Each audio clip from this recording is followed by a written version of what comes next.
Este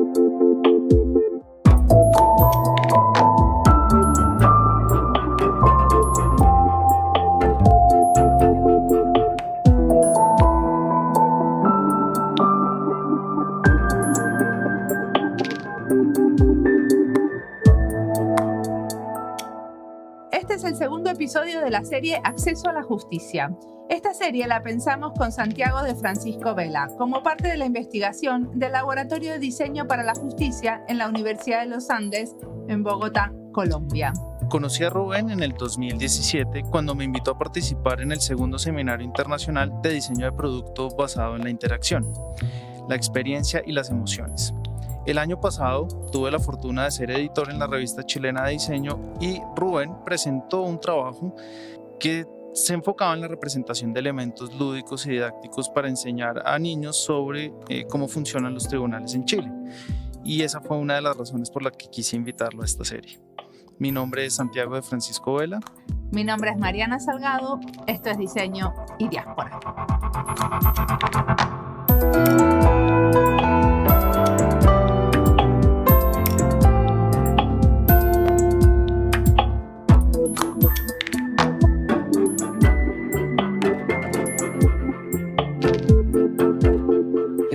Mi nombre es Rubén Jacob, soy profesor de la Universidad de Chile en la Escuela de Diseño, soy diseñador industrial de formación en la Universidad de Valparaíso, en Chile también.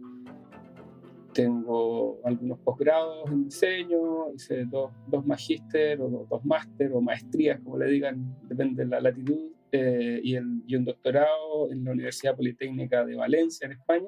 A ver, ¿me explicas eso? ¿Cuándo es magíster y cuándo es maestría? Es lo mismo. Lo que pasa es que ustedes en Argentina, en Colombia le dicen maestría, en México también, y nosotros en Chile le decimos magíster. Ah, ok. No, como dijiste latitud, dije, sí. Bueno, pensé que... Es como un tema de semántica más que todo.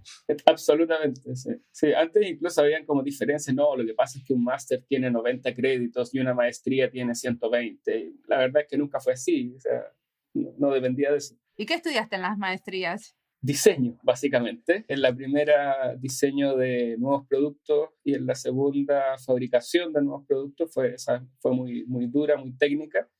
Y en el doctorado, que también era parte del programa, que tiene un nombre muy técnico también, es como diseño y desarrollo de proyectos industriales. Mi tesis fue absolutamente distinta, o sea, tuvo que ver con diseño y emociones directamente, que era es el tema al cual yo me he dedicado desde el 2007, y por donde conectamos también con Santiago y nos conocimos. En el 2007 como que empecé a revisar literatura al respecto y surgió la posibilidad de postular a becas acá en Chile, y en esa beca hice un proyecto como para poder estudiar eso en el doctorado.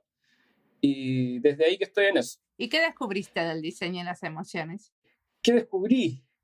Era una tesis enfocada en cómo el diseño y las emociones, que para mí en ese momento era algo extremadamente elevado, ¿cierto? Podía bajarse al trabajo que se hace con las pymes. O sea, cómo tú le explicas, ¿cierto?, a un empresario pyme, en ese caso en Chile, que estaba muy, muy enfocada en las pymes chilenas, pero yo creo que en toda Latinoamérica somos muy similares en ese sentido. Porque es importante, ¿cierto?, diseñar considerando las emociones de los usuarios, considerando, ¿cierto?, los afectos, y cómo eso se puede hacer en un proceso de diseño en una pyme sin cambiar mucho. ¿Ya? Los empresarios pyme en general son bien reticentes como al cambio, piensan que ya saben todo como del ámbito del producto que hacen. Entonces, les cuesta un poco cuando vienen temas nuevos. Y la idea de la tesis era encontrar formas de conectar con los usuarios a través de ciertas metodologías sencillas que pudieran explicar el proceso de las emociones, o que pudieran incluso incorporarlo a los productos que ellos ya hacían. Pero, por ejemplo, ustedes evaluaban las emociones que conectaban a la gente con un producto que ya existía, porque lo difícil es pensar cómo van a ser las emociones en un producto que estoy diseñando y que todavía no existe. O sea, hicimos las dos cosas. Trabajé con algunas personas después, cuando ya regresé a Chile sin haber terminado todavía el doctorado. Trabajé con algunos estudiantes, ¿cierto? Y por eso hablo de nosotros, en el fondo. Y Evaluamos algunos productos que ya existían, evaluamos cuáles eran sus impactos en términos afectivos en las personas, y después hicimos algunos cambios implementando las metodologías que habíamos desarrollado, que eran básicamente dos. Una que tenía que ver con los eventos de interacción entre las personas y las cosas, o sea, todas las etapas que viven, ¿cierto?, las personas cuando interactúan con un objeto, y otra que tenía que ver con los roles y expectativas que los objetos tenían, en el sentido de que la gente se hace ideas sobre lo que el objeto va a darles, ¿cierto? Y en base a eso empieza a generar relaciones con los objetos. Hay ciertos objetos que terminan siendo una especie de familiar, otros que son como una autoridad, otros que son como un amigo. A ver, dame un ejemplo concreto de algo que estudiaste y que sacaste en libro. Aquí en Chile estudiamos básicamente mobiliario y juegos infantiles. En eso nos centramos en Chile específicamente. ¿Vos decís mobiliario infantil urbano? Eso que, o sea, las cosas que usan los chicos para jugar en el parque. Sí, exacto. O sea, como el tobogán, las hamacas. Exacto. Sí. Y algunos juegos como incluso de los que llevan a los colegios, que son como lo mismo, pero como en menor escala. Sí. Y eso, o sea, en el fondo tratar de dilucidar qué era lo que sentía la gente y qué era lo que podría sentir con eso, buscando generar relaciones un poquito más estables, que no fueran tan, sobre todo cuando eran cosas públicas, que no fueran tan ajenas a los demás, que fueran esa capacidad de sentirlos un poquito más tuyos. Y cuando eran muebles de casa, que se integraran como a la familia, ¿cierto? Hacíamos un poco el análisis y salió en varias entrevistas, de hecho, por eso lo recuerdo bien,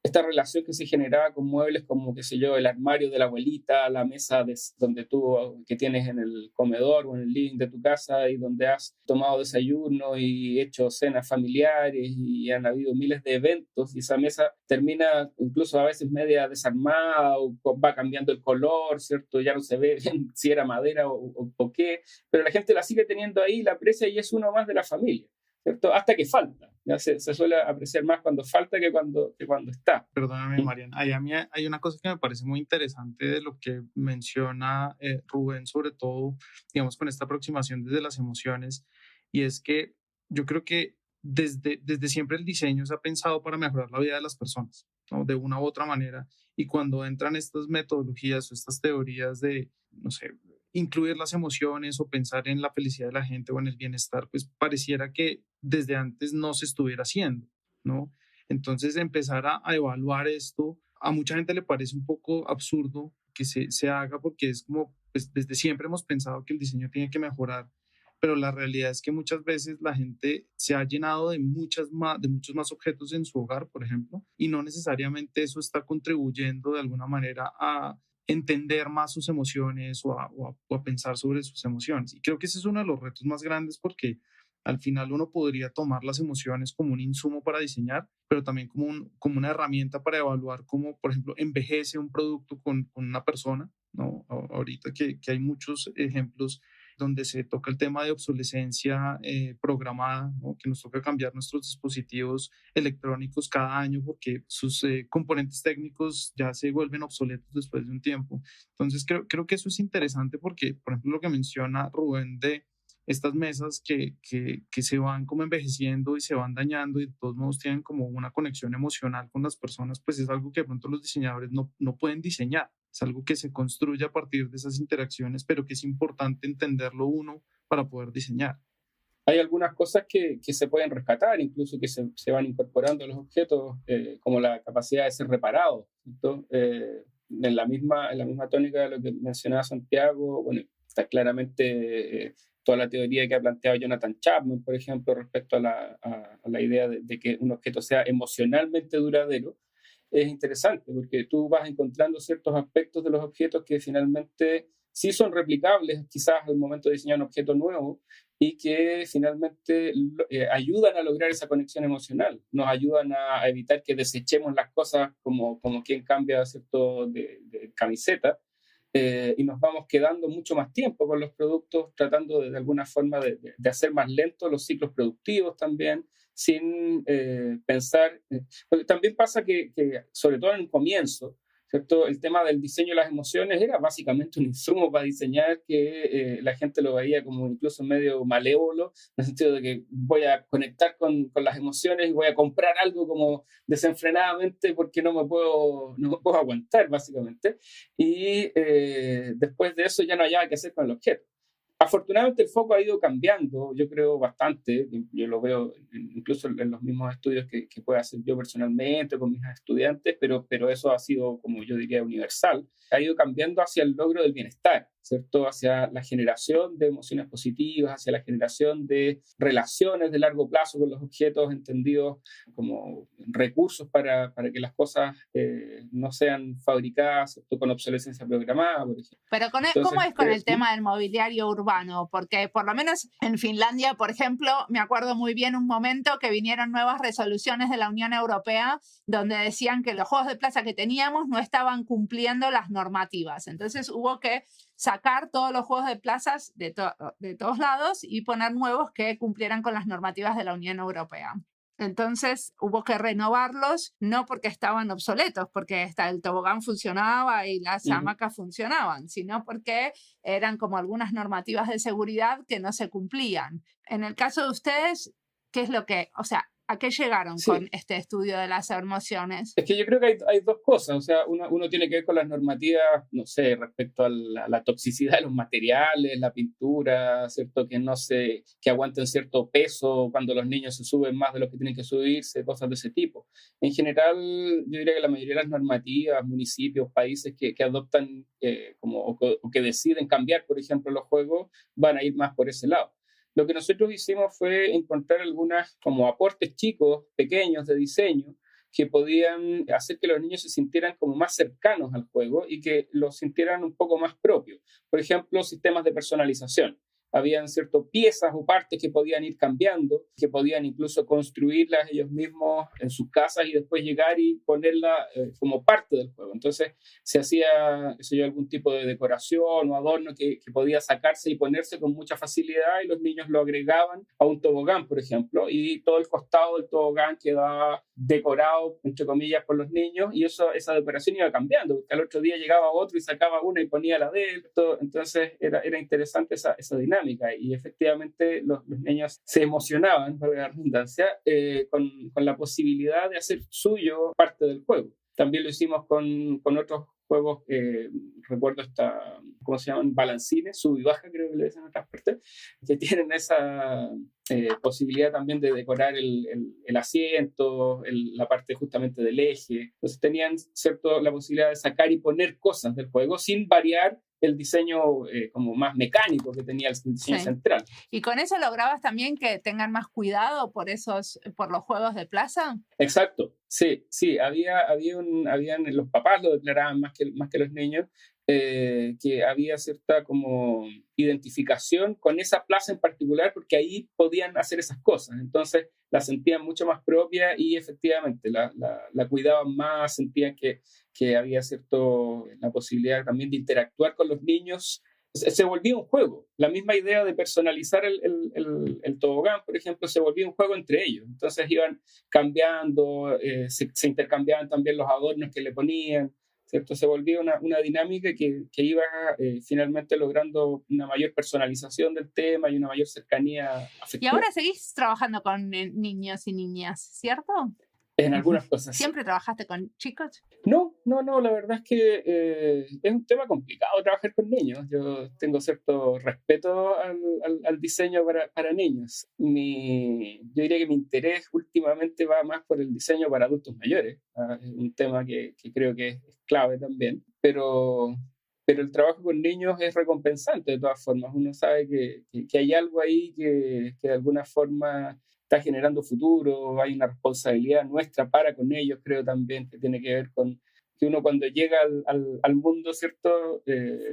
No lo pide, sino que viene simplemente. Y en ese sentido somos nosotros los que ya tenemos un poco más de conciencia, los que estamos como a cargo de que ese lugar donde llegamos sea interesante, sea seguro, sea grato, ¿cierto? Nos dé algunas posibilidades de crecer un poco las oportunidades que quizás nosotros mismos hemos tenido. Entonces es interesante. También el tema de los adultos mayores es clave para mí. Creo que es uno de los grupos más dejados de lado. Entonces, pero antes que vayamos a los adultos mayores, me vas a contar sobre Tribunalia, ¿no? Así es. Porque eso es lo que nos convoca. Así es, a eso me llamaron. Sí. Tributaria, perdón. Sí. No, Tribunalia. Tribunalia, ok. Sí. Tribunalia es un proyecto bien interesante, bien querido, ¿cierto? Un proyecto que yo encuentro de escala pequeña, lo cual también me gusta. Creo que por ahí hay un valor también trabajar en proyectos chiquititos. Tribunalia surge como una idea de una fundación en Chile, una fundación que se llama Crea Equidad, que es una fundación que se dedica justamente a la concientización, a la educación, al trabajo legal de asistencia social para niños o con niños. Y particularmente a todo lo que tiene que ver con el sistema de justicia chileno. O sea, en el sistema de justicia chileno, por ahí por el año 90 o un poco antes, surgen los tribunales de familia y básicamente se separa el sistema legal donde participan niños del sistema penal habitual. Y todo lo que tiene que ver, por ejemplo, con disputas familiares, tuición, separación de los padres, menores que entran en el sistema penal, por ejemplo, también se revisa ahí, revisa en los tribunales de familia. Entonces, el sistema legal es complejo. Si hemos tenido algún tipo de problema legal o situación, ¿cierto? Que haya que haber contratado un abogado, ya sabemos que la cosa es difícil, ¿cierto? Es complicado porque uno no entiende, es complicado porque hay ciertos pasos que son obligatorios y que no tienen que ver con la voluntad de las personas, sino que es parte de la ley y deben hacerse de una forma o de otra. Entonces lo vuelven un tema súper complejo.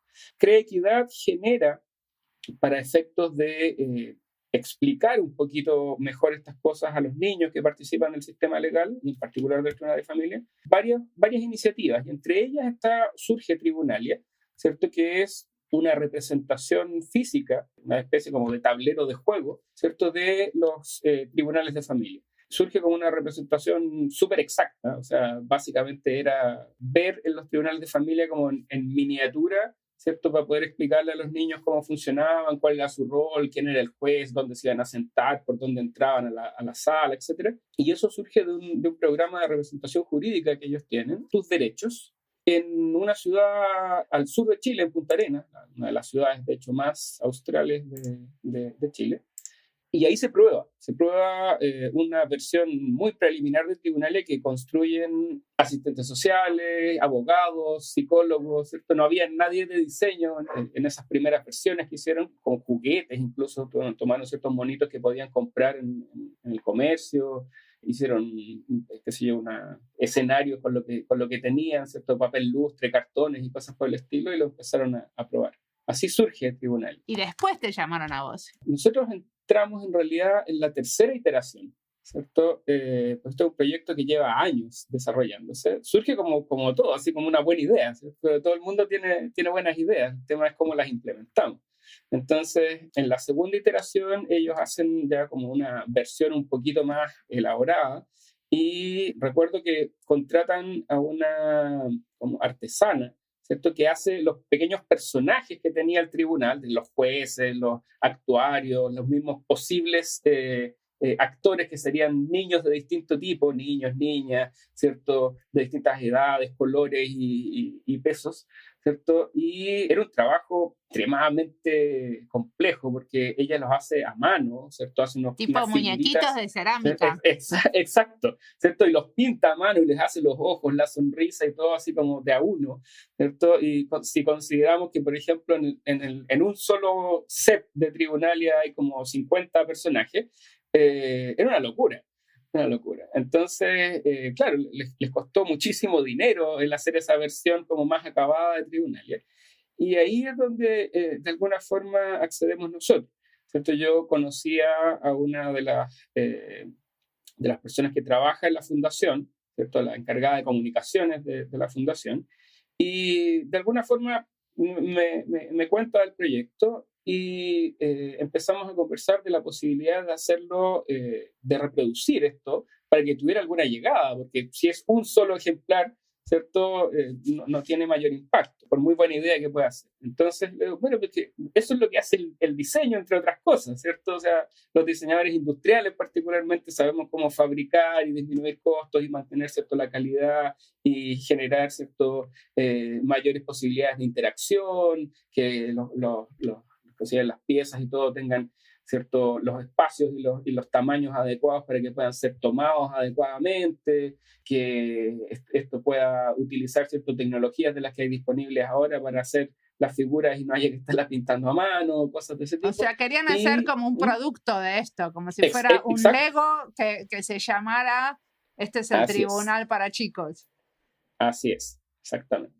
Entonces, en ese sentido, claro, también esto podría haberse enfrentado como un proyecto comercial. Yo podría haber dicho, bueno, te cobro X cantidad de dinero por hacer el diseño y después haber gestionado la fabricación y lo normal, ¿cierto? Pero pensé que era un excelente proyecto para llevar al curso que yo imparto en la Universidad de Chile, ¿cierto? Que es una universidad pública, la más grande de Chile y que tiene una vocación social por excelencia, digamos, es lo que hace la Universidad de Chile, está descrito en su misión y su visión. Entonces, obviamente la Escuela de Diseño de la Universidad de Chile va por ahí también. Y en ese momento, y hasta ahora, yo impartía el curso que se llama Proyecto 7, que es el curso de último año, el último taller de diseño que tienen ellos.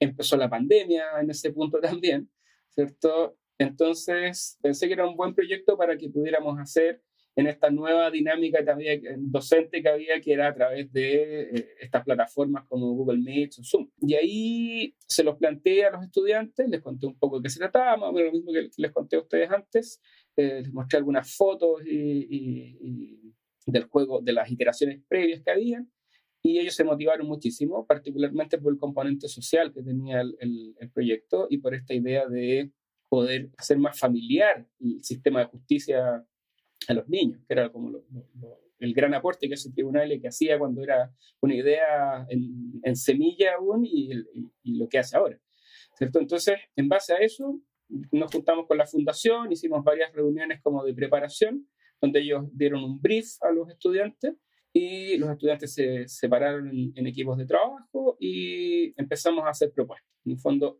tratando de interpretar primero qué era lo importante, ¿ya? No tenía que ser, de acuerdo a nuestra visión, una representación tan exacta, así como al detalle de los tribunales, sino que podía tener cierto grado de abstracción o podían haber ciertos personajes que a lo mejor se repetían o se aprovechaban, ¿cierto?, su estructura para disminuir costos, para que quedara de todas maneras algo atractivo y que además conectara con los niños. Tenía que tener una estética, ¿cierto?, apropiada a los niños que de alguna manera se benefician del programa. Tenía que ser suficientemente resistente como para poder ser transportado y utilizado muchas veces por muchos niños, donde... Y tenía que ser analógico, no podía ser digital, no podía ser ser digital. No, ellos querían que fuera analógico. Todavía hay un valor en eso, todavía somos seres físicos dentro de todo, que cada vez nos queda menos, pero todavía lo somos. Aún así, y eso como muy breve, ellos están pensando en un tribunal digital también, en este momento, ¿cierto? A raíz justamente de lo que hicimos. Pero en ese momento, en ese punto, la iteración que ya era la final, o la cuasi final, era física. Entonces se plantearon un montón de propuestas, teníamos 5 grupos de trabajo, si mal no recuerdo.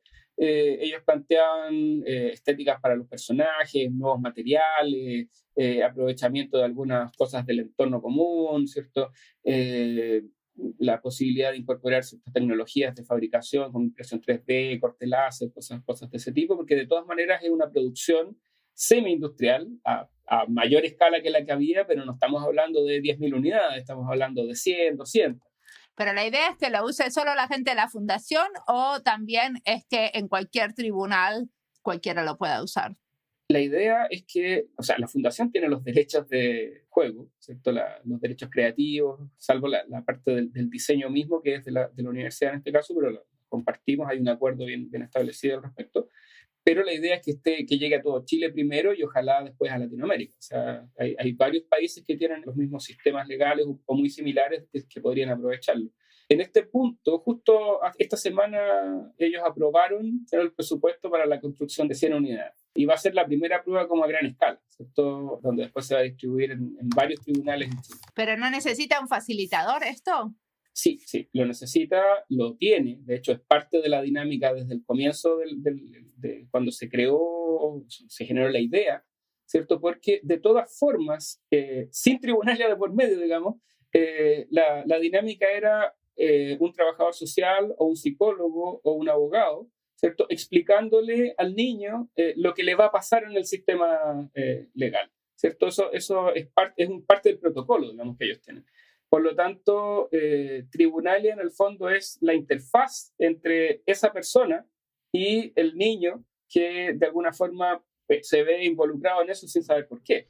Entonces, Y yo ahí tengo una pregunta porque me parece muy, muy interesante que uno de los recursos que tenemos los diseñadores es la construcción de herramientas, ¿no? Esta idea de los toolkits o las herramientas se ha vuelto como un elemento muy, muy cotidiano para los diseñadores, digamos que dependiendo del proceso en el que está el proyecto de diseño.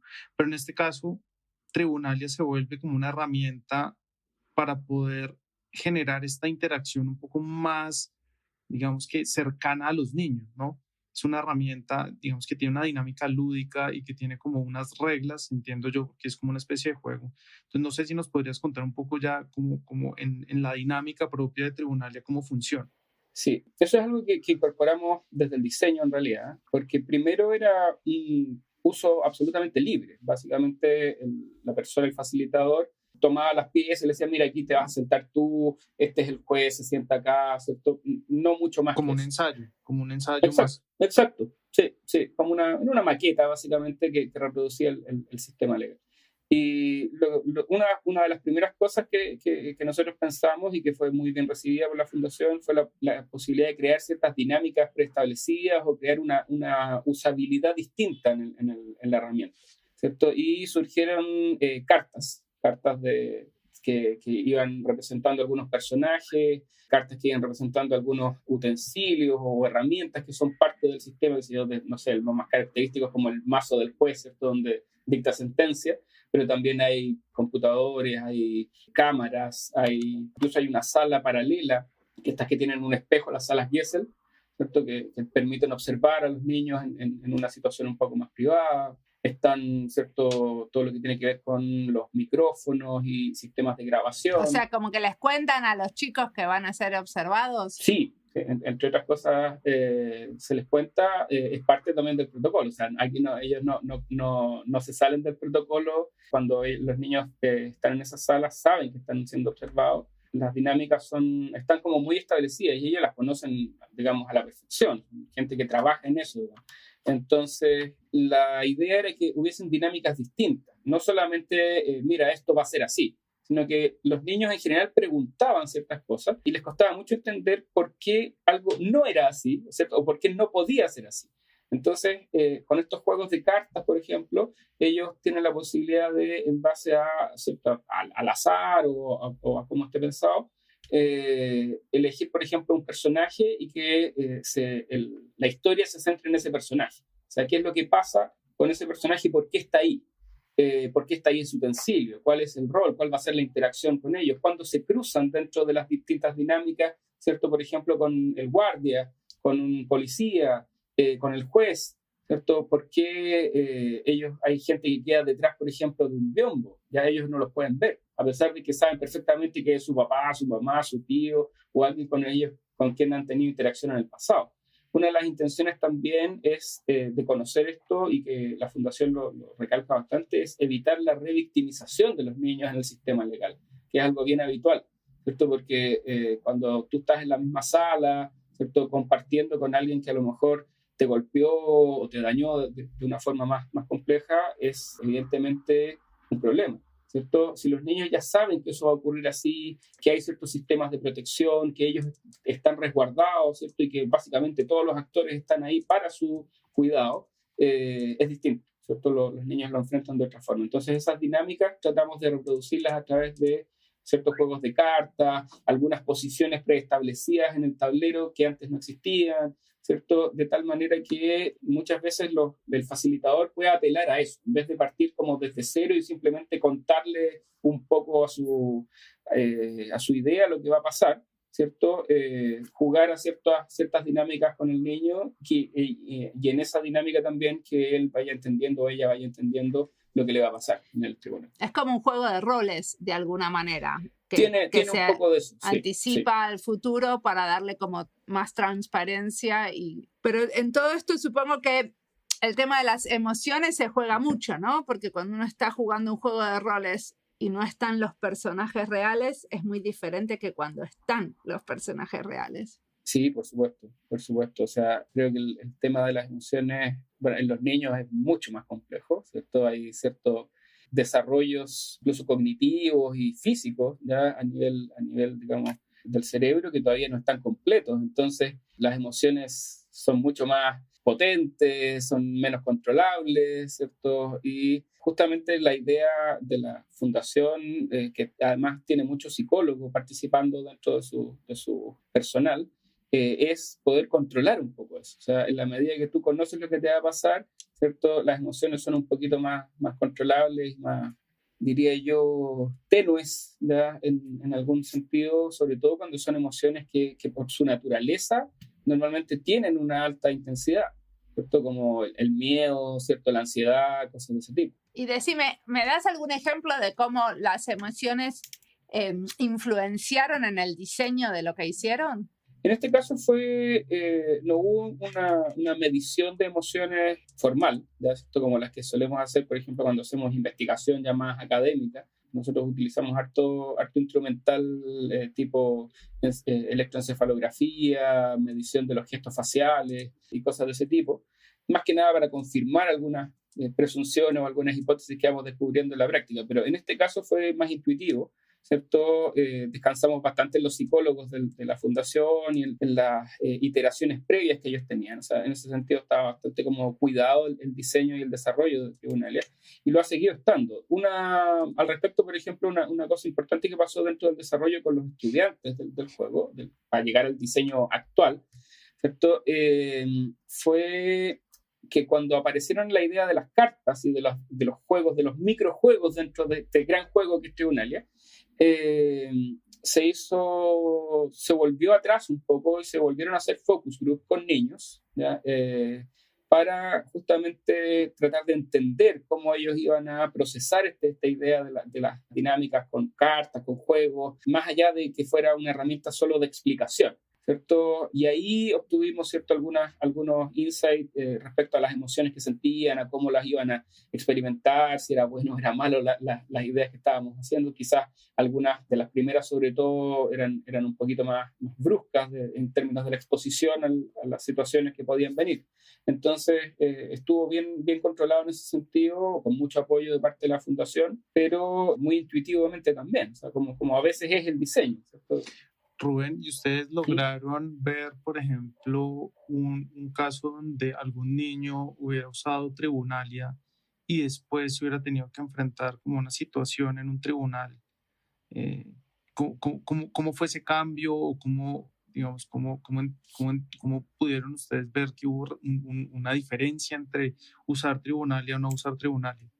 Sí, eso es algo que básicamente nosotros por una cosa legal no podemos ver, ¿cierto? No podemos ver en vivo, porque en esta situación, este protocolo que les mencionaba, donde hay un facilitador, Tribunalia y el niño o niña, no puede haber nadie más, ¿cierto? Pero recogemos, por supuesto, las experiencias de los facilitadores que nos cuentan cómo fue el proceso. Y hay si bien no se ha caracterizado a nivel de investigación, es algo que estamos en deuda y que de hecho en el paper que publicamos respecto a cómo se hizo Tribunalia lo declaramos al final, porque es algo que a mí particularmente me interesa mucho hacer, justamente por el tema del estudio de las emociones. Estamos en deuda respecto a medir eso, ¿cierto? A medirlo un poquito más cuantitativamente. Cualitativamente hay mucha experiencia respecto de los facilitadores y cómo declaran disminución de los índices de ansiedad, por ejemplo, ¿cierto? Disminución de manifestaciones conductuales de las emociones, que son, por ejemplo, ponerse a llorar, gritar, pegarle a las cosas, esconderse en el papá o la mamá o en el adulto responsable con el que tengan confianza, ¿cierto? Conductas que son habituales en los chicos en este tipo de situaciones. No se dan con la misma frecuencia que antes o muchas veces no ocurren simplemente, ¿cierto? No hay, por ejemplo, ansiedad cuando les habla el juez o la jueza. A veces son varios jueces, incluso en algunos de los tribunales. Entonces, es una situación en la que yo creo que un adulto se vería medio sobrepasado incluso en términos de ansiedad, ¿ya? Y los chicos, en la medida que la conocen y que entienden que en general todo el sistema está pensado para ellos, en general reciben mucho mejor, mucho mejor. Yo creo que lo principal es, en términos de beneficios afectivos, es disminuir la ansiedad, ¿cierto? Y evitar la revictimización. Esos son los dos grandes aportes que hace el tribunal. Y decime una cosa, ¿esto no lo usaron también los adultos? Porque yo me imagino que si tengo que ir a un juicio, me encantaría poder usarlo y por lo menos entender qué es lo que va a pasar y que alguien me haga un juego de roles y me explique las posibilidades, quién se va a sentar dónde y me va a decir qué. Sí, no, yo creo que es una excelente idea. No lo hemos hablado, en realidad, como que nunca lo cuestionamos. Estáis pensando fuera de la caja, lo cual es muy bueno. Porque la verdad es que nunca lo hemos conversado con la gente de la fundación y creo que tendría totalmente aplicaciones. Podrían salir dinámicas nuevas, personajes nuevos, ¿cierto? Y el juego nutrirse de eso, ¿sí? Absolutamente. No sé si está la instancia, eso sí, como para poder hacerlo. No sé si, aparte de los abogados que se reúnen con sus defendidos, hay un momento tan como pensado para eso, como el caso de cuando el facilitador se reúne con el niño y le explica lo que va a pasar. Claro. Por ejemplo, no sé, acá cuando los chicos van al hospital, hay unos manuales con fotos que te van explicando qué es lo que va a pasar, o sea, qué es lo que va a pasar, o sea, por lo menos a mis hijos cuando tuvieron que hacer alguna operación chiquita, alguna cosa así, como existe como es una herramienta para que se vayan como pensando cómo va a ser ese momento, ¿no? Ese momento. Sí, yo creo que funciona súper bien. Yo he visto, por ejemplo, una dinámica bien interesante que se llama Alaquimio con mi simio, que es para los chicos que tienen cáncer y tienen que ir a hacerse quimioterapia, lo cual obviamente yo creo que es peor incluso que ir a un tribunal de familia. Y ellos hacen que pase un simio, un pequeño mono que tienen, y pasa por los mismos procesos que ellos van a pasar. Lo pasan por un escáner, le ponen la inyección, y con eso también entienden y disminuye muchísimo la ansiedad. Buenísimo.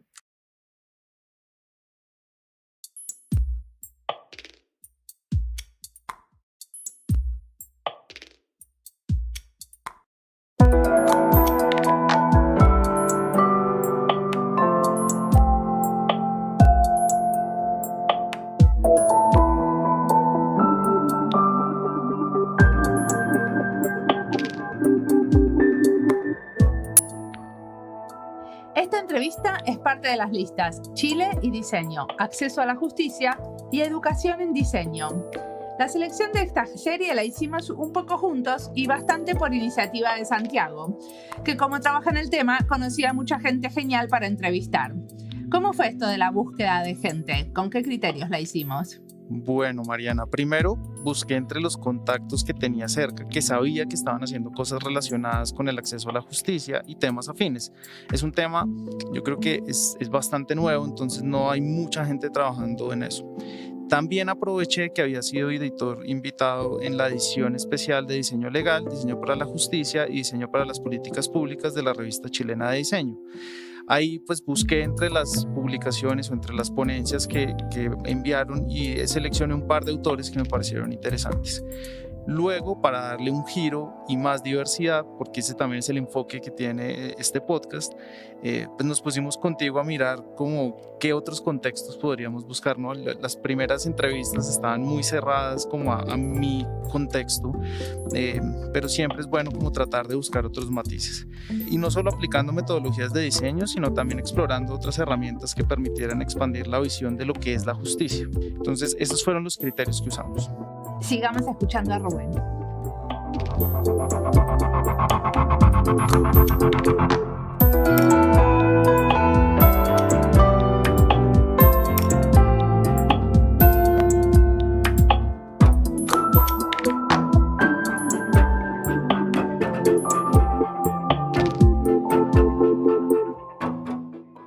Pero espera, empecemos de cero. ¿Qué es lo que hicieron para los adultos mayores?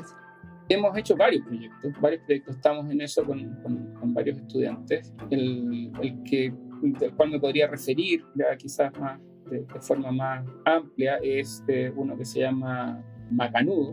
Macanudo fue el proyecto de título, ¿cierto? Para titularse, de una diseñadora joven que se llama Valentina Gamboa, que seguimos trabajando juntos, ¿cierto? Ella es profesora ayudante en algunas de las asignaturas que imparto yo.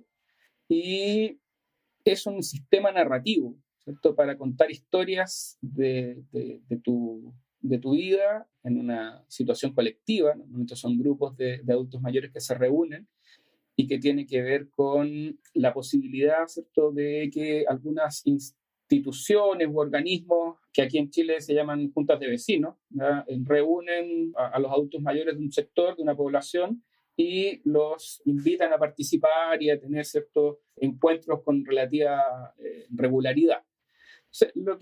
Una de las cosas que más les interesaba a los adultos mayores a raíz de la investigación que hicimos era hablar de ellos, hablar de sus historias, ¿cierto?, socializar un poco quiénes fueron, ¿cierto?, y quiénes son en este momento. Y cómo eso, de alguna forma, la historia de vida que tenían los había llevado a el momento en que están ahora, que en algunos casos puede ser muy bueno, en algunos casos no tanto, ¿cierto? Hay una diversidad bien amplia de gente en las juntas de vecinos, porque no todos los que viven en un sector necesariamente son similares. Pero perdóname, Rubén, ¿pero esto no tiene nada que ver con el acceso a la justicia o para vos sí tiene una conexión? Para mí sí tiene que ver, y tiene que ver también porque es parte de un programa, ¿cierto?, del gobierno, donde trata de alguna forma de acceder a los adultos mayores de formas más igualitarias, ¿cierto? Que no hay un acceso a la justicia en el sistema legal propiamente tal, pero sí hay un programa, no recuerdo el nombre exacto en este momento, del gobierno de Chile, que busca justamente que los adultos mayores tengan oportunidades que antes no tenían. Como más a la justicia social te referís. Exacto, absolutamente. No es una justicia, claro, que en este caso, como te decía, de Tribunalia antes, pertenezca directamente al sistema legal. Y básicamente es un programa donde van dos personas, normalmente es un asistente social, un terapeuta, un psicólogo, que interactúan con los adultos mayores una vez al mes o a veces 4 veces incluso al mes, dependiendo de las cercanías que tengan, y generan estas dinámicas que, como te decía, nosotros encontramos que eran bastante como muy infantiles, muy considerando como si los adultos mayores no tuvieran, ¿cierto?, toda la experiencia y conocimiento que tienen. Finalmente, Macanudo es un juego de cubos que tienen un sistema iconográfico donde ayudan a contar la historia en base a dónde estabas, quién eras en ese punto, cuáles eran las emociones que experimentaste, incluso a nivel de entorno, cuál era el clima que hacía en ese momento donde ocurrió la historia, qué eventos importantes estaban ocurriendo en el país o en el mundo durante ese momento, ¿cierto? Y vas armando la historia en base a estos cubos y después la narras a los demás. Entonces, encontramos que eso era algo que a los adultos mayores les gustaba mucho, tener la posibilidad de contar sus historias frente a otros, ¿cierto? Y tratar de generar como estas interconexiones, porque es interesante. Los otros adultos mayores también van diciendo, sí, yo también estuve en ese momento, a mí también me pasó eso, ¿cierto? Yo me acuerdo cuando estaban dando eso en la televisión, que en ese tiempo era en blanco y negro y solamente había una, ¿cierto? Entre todos mis vecinos uno solo tenía televisión, entonces nos juntábamos todos en su casa a tal o cual cosa, ¿cierto? No sé, el mundial de fútbol, cosas de ese tipo, y se logra una dinámica entre los adultos mayores muy interesante. Pero de alguna manera lo que ustedes están haciendo es como desarrollan como un conjunto de herramientas que apoyan a diferentes profesionales, ¿no? Con Tribunalia era apoyar a los psicólogos y abogados en el proceso legal, y con esto era apoyar a los asistentes sociales o a los terapeutas en como su quehacer. Así es. Eso es como un nicho muy interesante para el diseño. O sea, yo creo que es una cosa donde se funden muchos tipos de diseño. Creo que el diseño industrial ahí, información de base, digamos, tiene mucho que decir, sobre todo en la etapa final, cuando ya hay que materializar estas cosas y hacerlas accesibles a todos. pero antes hay diseño de servicios, hay diseño para la experiencia, ¿cierto? Hay evidentemente usabilidad, el diseño gráfico tiene mucho que decir también, entonces se vuelve como algo transdisciplinar absolutamente, porque también necesitamos de las otras disciplinas, o sea, hacer tribunalia sin abogados, sin asistentes sociales, sin psicólogos es imposible, o sea, ningún diseñador podría abordar eso, digamos, responsablemente. No, y aparte está bueno que salga de ellos la necesidad, ¿cierto? Exacto. Pero decime una cosa, en el caso del juego de los adultos mayores, ¿llegaron a producirlo o es como un concepto? Se hizo como una sola unidad como proyecto de titulación de Valentina, que era la que lo creó, y hoy en día está siendo postulado a estos fondos del gobierno para poder reproducirlo también. Sí, todavía no salen los resultados, deberían haber salido en diciembre, pero esperamos que le vaya bien y que pueda también generar alrededor de 100 unidades. También ya tiene contactos con ciertos, ¿cómo se llama?, hogares de ancianos, una red también del programa que lleva este tipo de dinámicas a los ancianos en las juntas de vecinos, cosa que inmediatamente hecho se va a poder distribuir. Y en este caso se va a distribuir casi gratuitamente. ¿Y Macanudo para los chilenos es lo mismo que para los argentinos? ¿Alguien sí, muy simpático? Pero tiene un detalle, sí, tiene un detalle. Lo que pasa es que macanudo es algo que aquí en Chile se asocia, se entiende, perfecto, todos sabemos lo que es, pero se asocia a una palabra que dicen los abuelitos. En Colombia no tenemos ni idea qué es macanudo. Macanudo es algo chévere. ¿Eh? Okay. Algo simpático. Exacto, okay. Sí. Pero en Chile nadie que tenga, no sé, menos de 70 años lo dice. ¿Cierto? Ya es un término que quedó muy, muy en el pasado. Entonces, pero que efectivamente los adultos mayores todavía lo entienden y lo ocupan. Esa fue un poco la idea del título. Claro, porque yo siempre pensé que macanudo era algo de nuestro lunfardo, o sea, de nuestra jerga. Sí. O sea, yo entiendo que sí, que salió de Argentina. Nosotros les copiamos hartas cosas a ustedes siempre. Sí. Buenísimo. Y entonces, llegando al final de la entrevista, ¿qué te imaginas que va a pasar con este tipo de proyectos en el futuro? ¿Hacia dónde va la práctica que tienen? Nuestra intención es tratar de formalizar estas cosas, ¿cierto? Tenemos ideas con la fundación que creó Tribunalia, ¿cierto?, de hacer otras cosas, como te comentaba al comienzo, están pensando ya en un Tribunalia virtual, ¿cierto? Tenemos algunos contactos con otros organismos en Chile que afortunadamente la Universidad de Chile tiene esas plataformas, o sea, cuando tú llamas desde la Universidad de Chile te responden el teléfono. Normalmente se interesan también por los proyectos que nosotros podemos ofrecerles. Hay varias ideas, ¿ya? Normalmente el laboratorio surge en la gente que está haciendo su trabajo de fin de carrera, ¿cierto? Su proyecto para titularse. Tenemos varias ideas que tienen que ver, por ejemplo, con otros temas que tampoco son tan gratos. Así, si todo lo que tiene que ver con la justicia y el sistema legal no es algo en lo cual queramos habitualmente meternos cada uno, digamos, voluntariamente, sino que nos vemos inmersos en eso. Estamos trabajando varios proyectos, por ejemplo, respecto al duelo y a la muerte, ¿cierto? Cómo manejar eso, cómo acercarnos o cómo ofrecer ciertas ideas paliativas para todo el proceso de duelo, ¿cierto? Que nos hagan de alguna forma tender desde una emoción absolutamente negativa, desde afectos absolutamente negativos, hacia algo positivo de renacimiento y de esperanza. Entonces, son proyectos complejos que requieren obviamente un montón de iteraciones, pruebas. Recuerdo uno muy, muy particular que a mí me gusta mucho, que tengo mucha fe en lo que podamos hacer al respecto, sobre todo conectando con hospitales, que tiene que ver con los enfermos terminales, ¿cierto? Cuando tú recibes esa noticia de que vas a fallecer, ¿cierto? Y que no hay mucho que hacer al respecto, y tienes, por ejemplo, hijos pequeños, ¿cómo dejas el recuerdo de quién eres tú? ¿Cierto? Cómo generas relaciones con ellos cuando ya no estás, cómo haces que tu hijo te quiera, sepa quién eras, sepa cuáles eran tus intereses, tus intenciones, tus valores, ¿cierto? Cuando tú ya no estás. Entonces, en eso estamos trabajando ahora, un proyecto que está en la mitad, diría yo, de su desarrollo, pero que creo que va a ser súper interesante también. Si bien no tiene que ver directamente con la justicia, no tiene que ver con cosas quizás incluso ni siquiera con la salud o el adulto mayor, porque todos estamos expuestos a enfermarnos de ese tipo. Se me hacen muy interesantes ese tipo de dinámicas, ¿cierto? No somos los únicos, por supuesto, que estamos en eso, desde Holanda, desde Estados Unidos, en Parsons, por ejemplo, se han hecho cosas respecto a la muerte y al duelo. También proyectos que tienen que ver con la amistad, es otro tema que nos estamos metiendo, entendiendo que la amistad es probablemente el vínculo más importante y menos como cuidado que nosotros los seres humanos solemos tener, ¿cierto?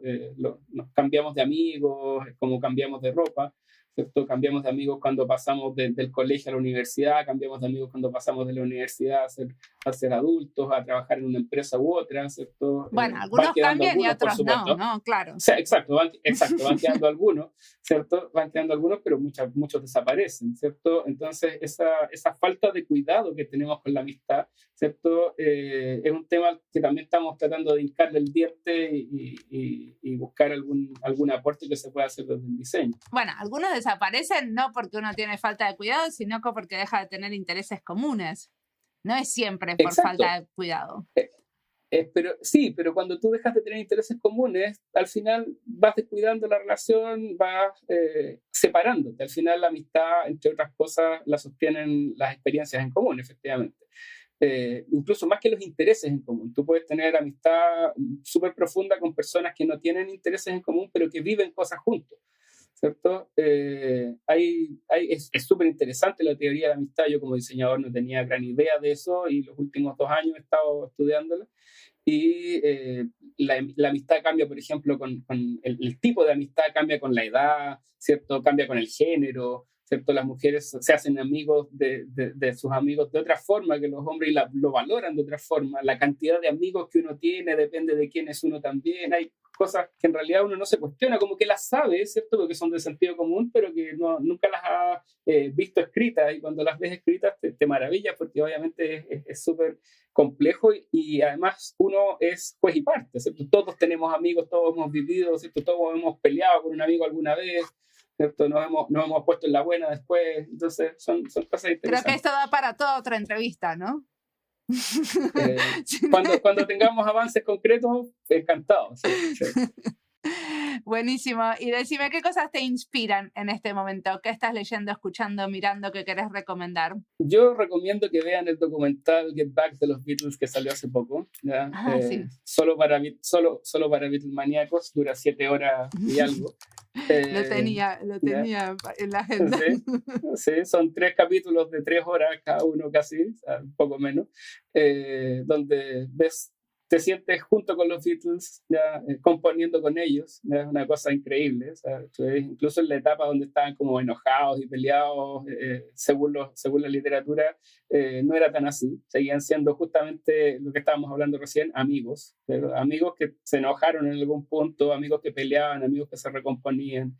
Es muy emotivo el documental para el que es Beatlemania como yo, ¿cierto? Y para no solamente hablar de los Beatles, también recomendaría el documental que salió el año pasado con el último disco que sacó Bruce Springsteen, ¿cierto? También otro de mis ídolos musicales, que a los 70 años, ¿cierto? Sacó un disco increíble y va acompañado de un documental. Ese documental está en Apple, el de los Beatles está en Disney. O sea, de todas maneras, se pueden encontrar por ahí también. Eso me inspira. Yo escucho harta música y veo harto cine.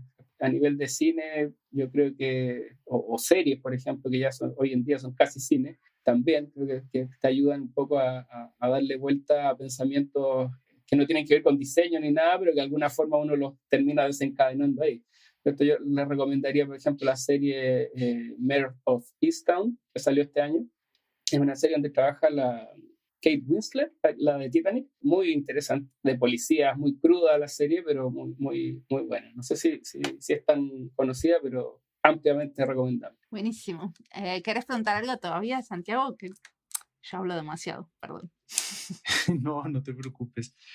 No, pues de pronto una pregunta ya como para cerrar, que tenía como curiosidad de saber de todos los proyectos que nos has contado, qué cosas inesperadas sientes que han salido y que te han dado como nuevos aprendizajes. Una pregunta compleja, porque yo creo que en todos los proyectos, sobre todo cuando nos metemos en temas incómodos, como la muerte, el duelo, ¿cierto? Incluso la amistad puede ser un tema incómodo a veces, van saliendo cosas nuevas. Yo creo que lo más inesperado para mí es que cuando te metes en temas que tú piensas que se te ocurrieron a ti o que son muy poco investigados y empiezas a excavar, ¿cierto?, en profundidad, te das cuenta que hay mucha gente que ya está trabajando en eso o que tiene un enfoque similar, quizás no igual, lo cual lo hace más interesante todavía. Y lo otro inesperado, que tiene que ver también con, yo creo, un poco cómo nos conocimos con Santiago, es que cuando nos escribimos entre los investigadores de estos temas, nos respondemos. O sea, uno le puede escribir a una persona que está en Finlandia, ¿cierto?, en Italia, en China incluso, y la persona, solo por el hecho de que tú estés investigando eso al otro lado del mundo, se va a interesar y te va a responder: sí, hola, yo estoy también investigando eso, qué bueno que me cuentes que hay alguien más, ¿cierto? No soy el único. Y se generan redes que finalmente terminan en amistades, terminan en colaboraciones, contactos y cosas por el estilo. No estaríamos aquí, de hecho, si yo no lo hubiera escrito una vez en Santiago, dado que era una de las pocas personas en Latinoamérica que tenía conexión con el tema de las emociones, de los afectos. Perfecto, buenísimo. Muchísimas gracias por la entrevista. Gracias, Rubén. No, gracias a ustedes por la invitación.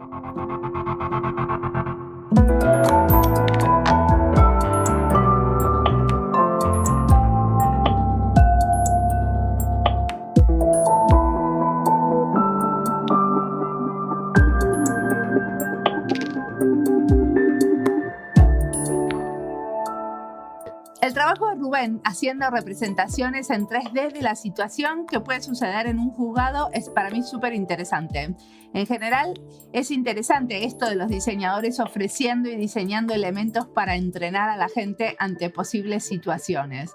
A mí me hace acordar a la mochila que había diseñado Paulina Quiñones para entrenar a las mujeres que ayudan en los partos. Era una mochila con sangre, un bebé y varios elementos para poder dramatizar lo que va a pasar. Es el episodio 55. Apoyar a las dramatizaciones y ayudar a diseñar situaciones más humanas es un espacio donde el diseño tiene mucho para contar. ¿Qué opinas, Santi? Definitivamente. Yo creo que el uso de objetos tangibles que permitan representar una situación ayuda a hacer menos abstracto el tema, sobre todo temas como la justicia o temas relacionados con salud, ¿no? Hay muchas cosas que digamos que el entrenamiento no nos permite enfrentarnos a la situación real, sino que nos toca hacerlo por medio de experiencias de otros. Entonces, esos elementos tangibles son importantes. Hay una experiencia muy interesante que tuvimos en el laboratorio mientras estábamos en esta locura de volver al campus de una manera semipresencial, porque para esa clase nos dieron un auditorio como salón de clases, un auditorio, como decir, para hacer eventos, ¿no?, con tarima y todo. Lo que hicimos en ese momento fue aprovechar ese espacio y no necesariamente fue usar elementos tangibles, pero sí usamos el Teatro Foro como herramienta para poder representar situaciones del acceso a la justicia en Colombia. Los estudiantes en ese caso tuvieron que pensar en cómo iban a representar algunos de los objetos como los documentos o demás, digamos que objetos que están situados dentro del contexto de justicia, y en algunos casos muchos de ellos tuvieron que representar ese objeto, tuvieron que actuar como ese objeto. Siento que hay mucho campo para esto de la exploración tridimensional y con objetos tangibles, sobre todo para la parte donde tenemos que entender las interacciones y las decisiones que toman las diferentes personas involucradas en los servicios de acceso a la justicia. ¿Y te parece que podrías usar estas entrevistas como parte de tu investigación? Definitivamente, yo creo que esto también ayuda a mirar diferentes matices que tiene el tema del acceso a la justicia. Aquí, en el caso de Rubén, pues es un diseñador que tiene un enfoque de producto, pero que desde su visión de producto puede usar esa tridimensionalidad para acercar a esta audiencia de niños a entender los tribunales. Y en los siguientes capítulos pues vamos a ver muchas otras aproximaciones de maneras más teóricas o más prácticas que definitivamente van a alimentar el campo del diseño de la justicia.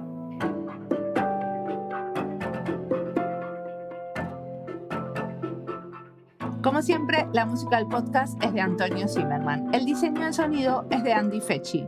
Este podcast está publicado con licencia creativa común con atribuciones. Esto fue Diseño y Diáspora.